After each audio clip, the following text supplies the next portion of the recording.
মেরাজের রাতে রাসূল সাল্লাল্লাহু আলাইহি সাল্লাম কি আল্লাহকে সরাসরি দেখেছেন? মা আয়েশা রাদিয়াল্লাহু তাআলা আনহা বলেছেন, দেখেন নাই। আমি রাসূলকে বিষয়ে প্রশ্ন করেছিলাম। আল্লাহর হাবিব বলছেন, নূরুন আন্না আরাহু, নূর তো আমি দেখব কিভাবে। নাউযুবিল্লাহি মিন যালিক। এটা মনে রাখবেন, আল্লাহর হাবিবের ইসরা নসে কোরআন দিয়ে প্রমাণিত, আর উরুজ ইলাস সামা মেরাজ এটা অসংখ্য মুতাওয়াতির হাদিস দিয়ে প্রমাণিত। অতএব আল্লাহর হাবিবের মেরাজ সশরীরে হয় নাই যে বলবে তাকে মুসলমান বলার সুযোগ নাই।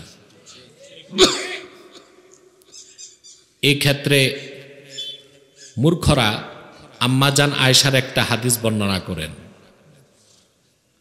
কথা বুঝতে পারছেন? আম্মাজান আয়েশা যেটা বলছেন, মা ফাকাত্তু জাসাদাহু শরীফ, অর্থাৎ মেরাজের রাতে আল্লাহ রাসূল সাল্লাল্লাহু আলাইহি সাল্লামের পাশেই আমি ছিলাম। কথা বুঝতে পারছেন? আম্মাজান আয়েশা বলছেন যে আল্লাহ রাসূল যদি সশরীরে মেরাজে যেতেন তা আমি তো দেখতাম যে আল্লাহ রাসূল সাল্লাল্লাহু আলাইহি সাল্লাম মেরাজের রাতে আমার কাছে নেই। তর্জমাটা যেভাবে বুঝবেন সেরকম করে বললাম, বুঝেন নাই? এই হাদিসটা দলিলই হবে না। যখন রাসূলুল্লাহর মেরাজ হয়েছে, হযরত আয়েশার বয়স 4 বছর, না তিনি বালেগা ছিলেন, না আকেলা ছিলেন, না আম্মাজান আয়েশা রাসূলুল্লাহর স্ত্রী হয়েছিলেন। তার বর্ণিত হাদিস মুরসাল, যেখানে অসংখ্য মাশহুর হাদিস আছে, মুতাওয়াতির হাদিস আছে, খবরে ওয়াহেদ আছে, তার বিপক্ষে আম্মাজান আয়েশার হাদিস কোন অবস্থায় দলিল হবে না। এটা নির্বোধ লামাযহাবীরা জেনে বুঝেই এই হাদিসটাকে উল্লেখ করে। কথা বুঝতে পারছেন? 2, রাসূলুল্লাহ আরিফুনদের মতে মাওয়াহিবুল লাদুনিয়াতে যে তথ্য এসেছে, আল্লাহর হাবিবের মেরাজ হয়েছে 34 বার। কতবার? 33 বার হয়েছে রুহানি ভাবে, একবার হয়েছে জিসমানি ভাবে। সুবহানাল্লাহ বল।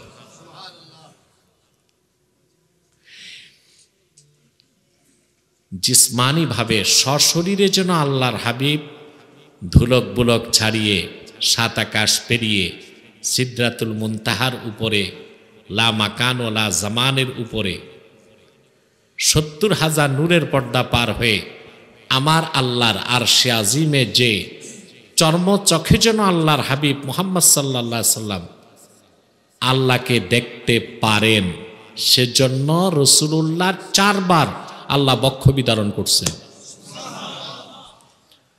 পূর্বের কোন নবীর বক্ষ বিদারণ বুক চিরে হয় না। সে কথাটি আল্লাহ কোরআন শরীফে বলেছেন, আলাম নাশরাহ লাকা সাদরাক। পারেন আপনারা? পড়েন, আলাম নাশরাহ লাকা সাদরাক ওয়া ওয়াদা'না আনকা ওয়িজরাক আল্লাযী আনকাযা যাহরাকা ওয়া রাফা'না লাকা যিকরাক। সুবহানাল্লাহ। এটা জুমলা ইস্তেফহামিয়া, ইস্তেফহাম তাকরিরি, ইস্তেফহাম তাকরিরি।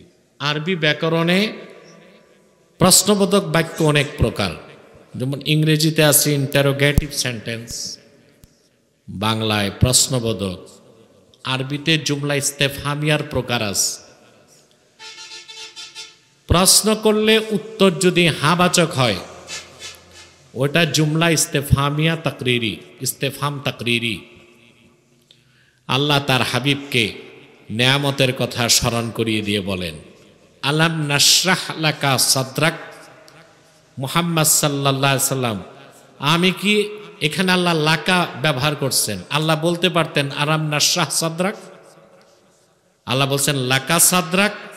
মুহাম্মদ সাল্লাল্লাহু আলাইহি সাল্লাম আপনার সম্মান বৃদ্ধির জন্য, এখানে তর্জমা এটা হইলে হক আদায় হবে, আপনার কল্যাণে আপনার সম্মান বৃদ্ধির জন্যে আমি আল্লাহ কি আপনার সিনাকে প্রশস্ত করি নাই, উন্মুক্ত করে দেই নাই? জবাব কি? হ্যাঁ। রাসূলুল্লাহ বলেছেন বালা, হ্যাঁ করছো আল্লাহ। সুবহানাল্লাহ বলে। সমস্ত মুফাসসিরের এখানে ইজমা। একটা জিনিস মনে রাখবেন, মুতাওয়াতির হাদিস যেরকম দলিল, তাফসিরের কলগুলোর মধ্যে যেটা ইজমাউল মুফাসসিরিন, সব মুফাসসিররা একমত, ওইটাও দলিল হিসেবে মানা মুতাওয়াতিরের হুকুম রাখে। কথা বুঝতে নাই? ওয়াকাদ আজমা আল উলামা খুসুসাম মিনাল মুফাসসিরিন মিন উম্মতি মুহাম্মাদিন সাল্লাল্লাহু আলাইহি ওয়াসাল্লাম আন্না হাযিহিল আয়া দাল্লাত আলা শাক্কে সাদরে মুহাম্মদ সাল্লাল্লাহু আলাইহি ওয়াসাল্লাম। সব মুফাসসির একমত, এটা ইজমা। এটা কি? যে আলাম নাশরাহ লাকা সাদরাক বলে আল্লাহ যে ১৫০০ বছর আগে তার হাবিবের বক্ষ বিদারণ করেছেন সেই কথা তুলে ধরেছেন। সুবহানাল্লাহ বলেন। কথা বুঝতেছেন? আমি চাইলাম যে কি আনতেছে। রাসূলুল্লাহর বক্ষ বিদারণ হয়েছে মোট ৪ বার। কয়বার? ২ বছর বয়সের সময় হয়েছে একবার, ৪ বছর বয়সের সময় হয়েছে একবার, ১০ বছর বয়সের আগে হয়েছে একবার। কেউ কেউ বলেন, আর কেউ কেউ বলেন যে না, যখন আল্লাহর হাবিব সাল্লাল্লাহু আলাইহি ওয়াসাল্লামের কাছে সরাসরি জিবরিল এসেছে, কোরআন নাজিল হয়েছে, এর আগে হয়েছে ৩য় বার। আর চূড়ান্তভাবে ৪র্থবার হয়েছে মেরাজ রজনীতে।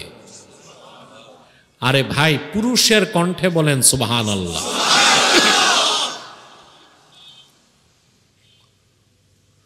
মেরাজের রাতে রাসূলুল্লাহর যে বক্ষ বিদারণ হয়েছে সেই বর্ণনাটি বুখারীতে আছে, তিরমিজিতে আছে, মিশকাত শরীফে আছে, মালিক ইবনে সাআ থেকে বর্ণিত লম্বা হাদিস।